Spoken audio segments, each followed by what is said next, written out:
Com muito carinho, chegando até você que está em qualquer lugar do Brasil, com o nosso Ultra Idade de 0 a 100 anos, hein?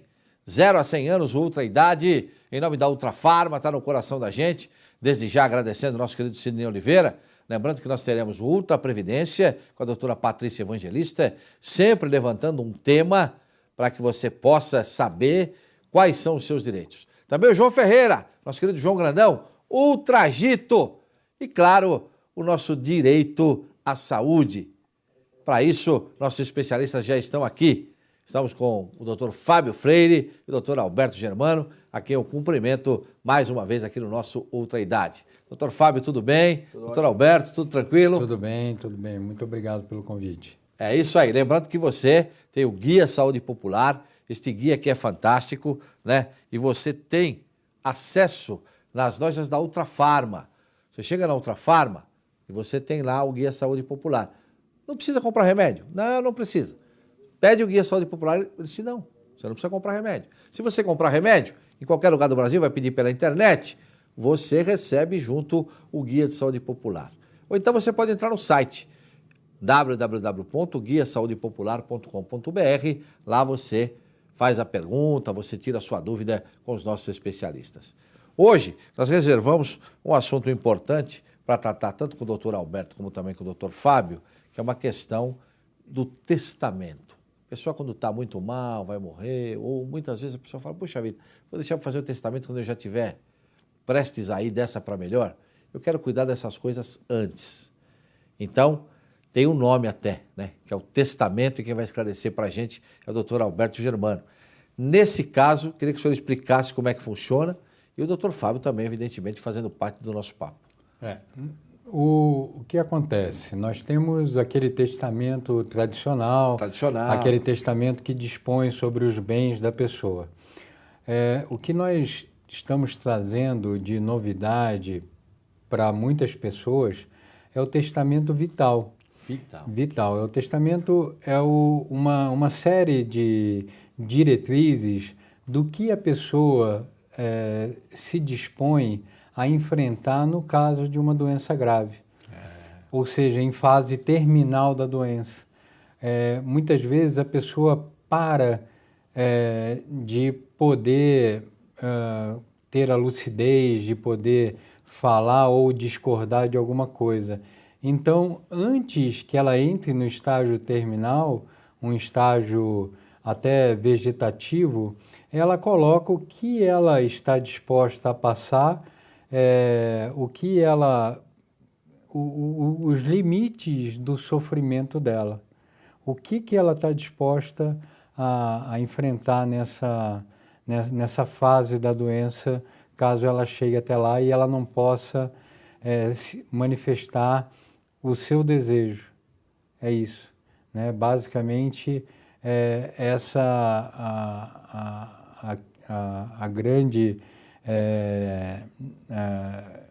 o grande dilema que muitas vezes nós temos que enfrentar, e muitas vezes nós não sabemos qual era a vontade daquele paciente, né?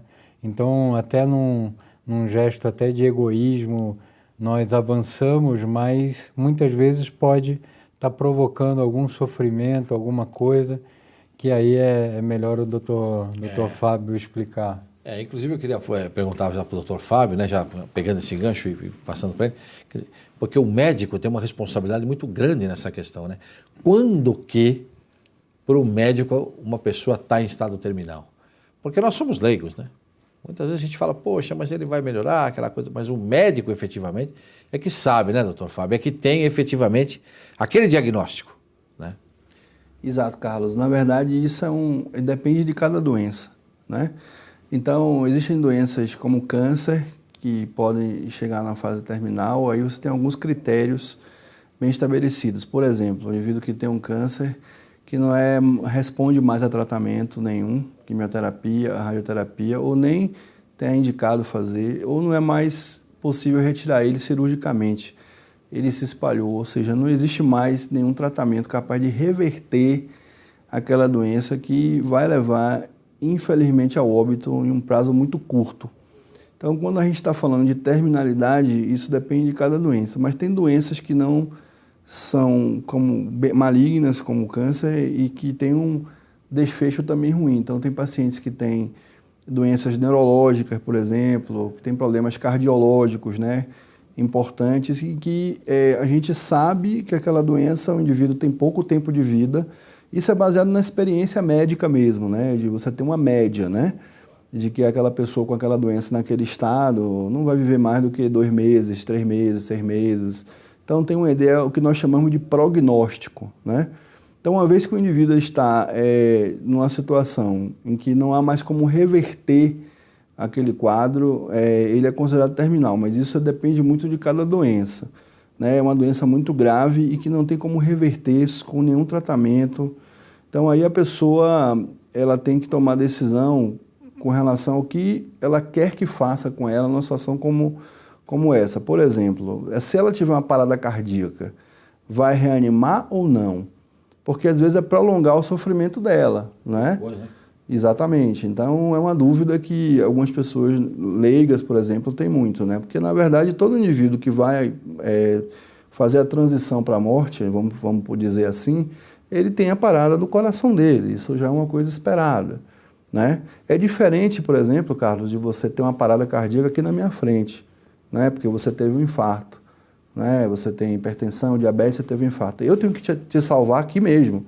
E eu estou capacitado para isso. Claro. Agora, uma coisa é você estar num hospital ou estar na sua casa com uma doença grave e você tem uma parada. Então, a gente, médico, precisa saber se você quer ou não que a gente reanime você. Porque, possivelmente, a gente não vai prolongar a sua vida mais do que algumas horas ou, eventualmente, alguns dias, entendeu?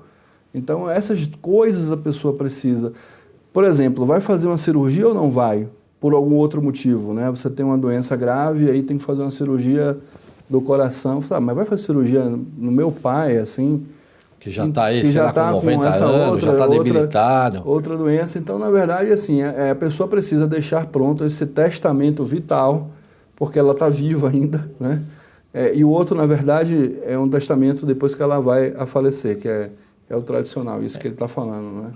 Então, é basicamente assim que é mais ou menos esse contexto, né? Não sei se ficou muito claro para o nosso público, mas se não ficou... Inclusive é legal o doutor Alberto falar um pouco, porque esse testamento vital, né? Que é essa, por exemplo, vamos pegar eu como exemplo. Eu, de repente, quando eu estiver lá com meus 90 anos, né? Tomara que eu chegue lá. Eu senti que eu já não estou mais nas minhas condições e eu, de repente, descubro que eu tenho uma doença. Eu posso chegar para o doutor Alberto Germano e falar assim, doutor Alberto, o meu testamento vital é o seguinte, se eu tiver uma parada cardíaca, eu não quero que me reanime. É mais ou menos o que o doutor falou aqui. Aí isso, doutor, eu transformo num documento e a minha família vai tomar conhecimento que essa é a minha vontade. É mais ou menos por aí? É exatamente isso. Não é mais ou menos, é isso. É isso. Mas tem que ter o documento. O testamento vital, ele não tem um formato único. Você elege realmente uma pessoa, não necessariamente seu advogado, mas elege uma pessoa que vá levar adiante essa sua vontade diante de uma fase terminal de um evento.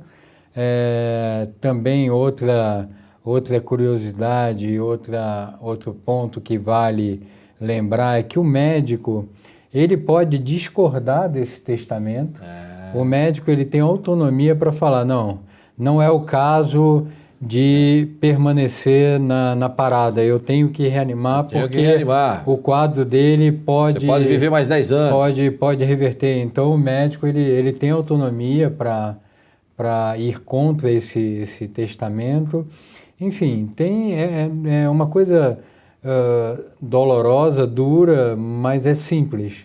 É uma coisa que é você garantir o direito da pessoa de ter aquele momento preservado, né? O direito realmente do paciente a saber em que condições ele deve ou não prolongar o sofrimento dele. Porque existe uma questão importante, né? Ainda nesse caso, as pessoas muitas vezes, eu vou pegar aqui o mal de Alzheimer como exemplo. Eu tenho um caso na família, meu pai, infelizmente, está nessa situação. Ele tem mal de Alzheimer já muito avançado, está com sonda no estômago. Meu pai está com 80 anos de idade. e já não me conhece mais, já não conhece mais ninguém, enfim, e ele fica parado o tempo todo. E eu notei uma coisa, até gostaria que o doutor esclarecesse, porque outras pessoas que estão nessa situação. Muitas vezes quando os médicos mexem na sonda ou mexem em algumas escaras que ele tem, porque fica muito tempo deitado e começa a criar ferida pelo corpo, quer dizer, eu sinto que ele não esboça uma reação de dor. A pessoa não sente dor mesmo, doutor, neurologicamente, ou a pessoa sente essa dor, quer dizer, isso tá, mas o inconsciente está tão grande que a pessoa não esboça essa reação. É a segunda opção. A dor ele continua sentindo. Ele sente a dor. Ele sente porque o mecanismo é independente da nossa vontade. É como se fosse um terminal nervoso que fica ligado aqui. Se você irritou, sente dor, né? Agora ele pode não expressar, porque ele tem uma demência avançada. Então, na verdade, ele continua sentindo a dor, salvo se ele tiver alguma outra doença que tira a sensibilidade dele, como diabetes, por exemplo, avançado, que aí ele não sente porque os nervos do diabético ficam com problema, né? Não transmitem a informação. Aí, neste caso, pode ser também porque ele tem perda de sensibilidade, como acontece no diabetes, né? Então, aí, se ele tiver diabetes avançado, aí ele pode não estar sentindo também por causa disso, né? Da localização em que está essa lesão, né? Ele não está com a sensibilidade preservada. Mas numa outra pessoa que não tenha isso, ela sente sim. Pode não se expressar, mas sente. Agora, se a pessoa não fez o testamento vital e fica numa situação, enfim, que o médico sabe que tem poucas horas, enfim. A família nessa hora é importante, né? A família é importante, mas... Porque aí já entra numa outra questão que é a eutanásia, alguma coisa parecida com isso, desligar a parede. Mas aí já esbarra na legislação, né? A premissa do testamento vital é que esse testamento tenha sido efetivado com a pessoa maior de 18 anos e lúcida.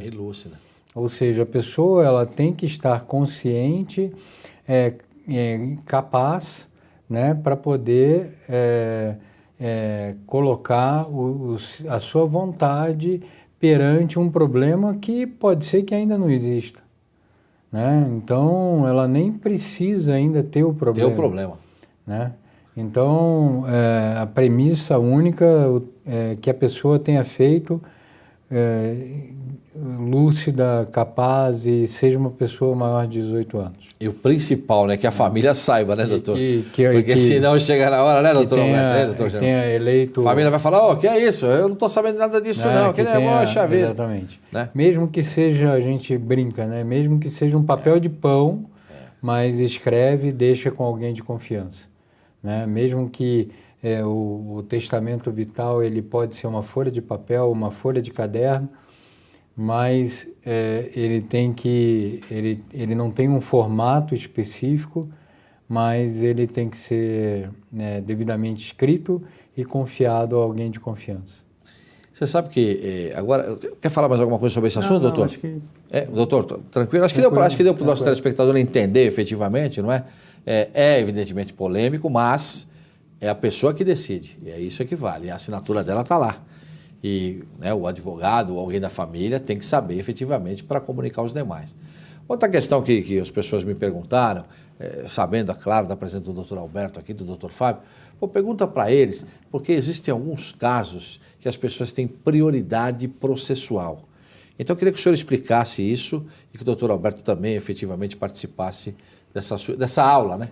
Aqui é uma aula, hein? Vamos respeitar aqui. São 2 camisa 10 aqui.